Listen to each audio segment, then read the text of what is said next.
চোখে দেখে এটা আমাদের প্রায় নিশ্চয়ই প্রফেসর মোহাম্মদ ইউনূস তার নামের প্রতি সুবিচার করবেন এবং এই সমস্ত খুনি হত্যাকারীদেরকে দৃষ্টান্তমূলক শাস্তির আওতায় নিয়ে আসবেন।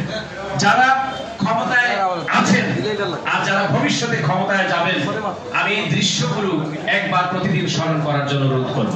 যারা বিচারপতি আছেন তারা প্রতিদিন একবার করে একটি কলা গাছের দিকে তাকাবেন, অথবা সম্ভব হলে একটি কলা পাতা দেখবেন যে মানিকের মতো দুর্বৃত্ত কিভাবে কলা পাতায় শুয়ে আছে। এই দৃশ্যটি আপনাদের মনে রাখা উচিত।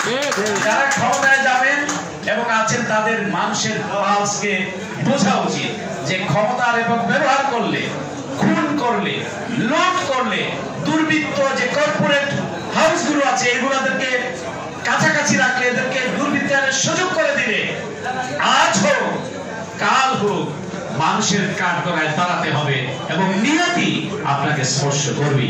যাই হোক, এই বলে আপনাদের আবারও আমি দীর্ঘক্ষণ কথা বলার কারণে আমি দুঃখ প্রকাশ করছি। সকলের প্রতি আবারও শ্রদ্ধা নিবেদন করে আমার বক্তব্য এখানে শেষ করছি। অসংখ্য ধন্যবাদ। আসসালামু আলাইকুম।